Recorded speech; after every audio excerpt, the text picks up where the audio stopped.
بسم اللہ الرحمن الرحیم۔ السلام علیکم، میرے چینل میں خوش آمدید۔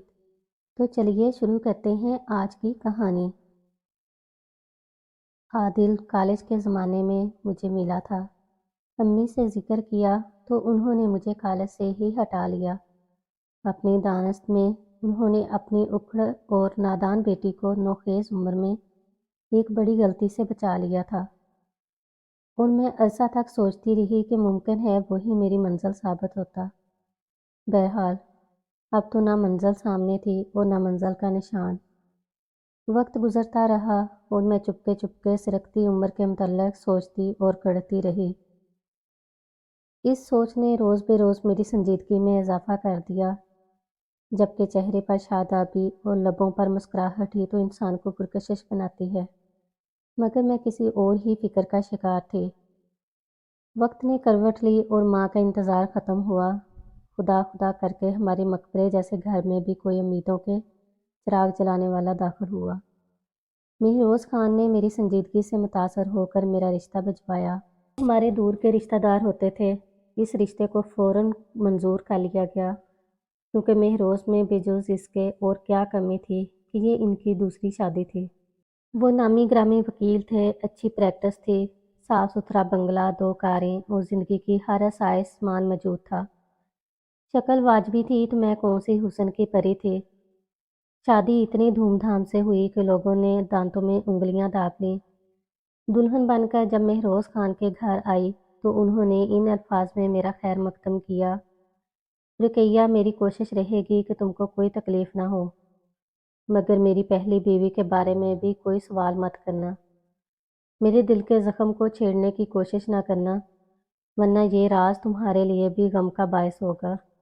میری سمجھ میں کچھ نہ آیا، مگر خاموش ہو گئی۔ تب وہ میرا ہاتھ اپنی آنکھوں سے لگاتے ہوئے بولے: میری ہم سفر زندگی تنہا نہیں گزرتی، ایک زخم کھا چکا ہوں، دوسرا تم نہ لگانا۔ میں سر جھکائے یہ سب سنتی رہی۔ مجھے لگا وہ مجھ سے شادی کر کے بہت خوش ہیں۔ منہ دکھائی میں بہت قیمتی اور خوبصورت سونے کا سیٹ دیا جس میں ہیرے لگے ہوئے تھے۔ وقت خوش اسلوبی سے گزرنے لگا۔ میں ہر طرح سے خوش اور مطمئن تھی، مگر ایک سوال کبھی کبھی ذہن میں کانٹے کی طرح کھٹکتا تھا: مہروز اتنے اچھے ہیں تو ان کی پہلی شادی ناکام کیوں ہو گئی؟ آخر اس کے پیچھے ایسا کیا راز ہے؟ ایک روز ہم اپنے کسی رشتہ دار کی شادی میں گئے۔ وہاں ایک خاتون سے ملاقات ہوئی تو وہ بہت خوبصورت تھی، قریب بیٹھی تھی، لہٰذا بات چیت ہونے لگی۔ اس نے بتایا کہ مہروز اس کے سابقہ بہنوئی ہیں۔ ان کی پہلی شادی اس کی باجی سے ہوئی تھی، دونوں میں بہت محبت تھی اور یہ بڑی کامیاب شادی تھی۔ لیکن شادی کے 2 سال بعد اچانک مہروز نے میری باجی کو طلاق دے دی۔ کیا انہوں نے بتائی؟ نہ باجی نے۔ ان دنوں میری بہن امید سے تھی، مگر اس سنگ دل انسان نے کبھی اپنی بیٹی کی شکل بھی نہ دیکھی۔ میری بہن نے بیٹی کی خاطر دوسری شادی نہیں کی۔ وہ نوکری کرتی ہیں اور اپنی بیٹی کے لیے جی رہی ہیں۔ اس خاتون نے بات ختم کی اور چلی گئی۔ وہ راز جو میں جاننا چاہتی تھی، آج اتفاق سے اس عورت نے بتا دیا، جو میرے لیے اجنبی تھی، لیکن راز پھر بھی راز ہی رہا۔ آخر مہروز نے بیوی کو طلاق کیوں دی تھی، اور دونوں نے اس کی وجہ کیوں کسی کو نہ بتائی؟ کسی نے بھی دنیا کے سامنے ایک دوسرے کو برا بھلا کہا اور نہ عیب گنوائے۔ اب میں زیادہ اپسیٹ رہنے لگی۔ کچھ دن خود پر قابو رکھا، پھر آخر بے چینی نے وہی سوال کرنے پر مجبور کر دیا جو میں نہیں کرنا چاہتی تھی۔ مجھ کو اب مہروز پر اعتماد ہو گیا تھا، وہ ناراض ہوئے بھی تو وقتی طور پر ہوں گے، لہٰذا ہمت کر کے ان سے پوچھ ہی لیا کہ آپ نے پہلی بیوی کو کیوں طلاق دی تھی۔ ہم اب اتنے گھل مل گئے تھے کہ یہ پوچھنا معمولی بات لگتی تھی، مگر وہ ایک لمحے کو تو ساکت ہو گئے اور ان کے چہرے پر کرب نمایاں ہو گیا۔ تھوڑی دیر دم سادے رہنے کے بعد بالآخر وہ بولے: میں اس سے محبت کرتا تھا، مجھے اس سے کوئی شکایت نہ تھی۔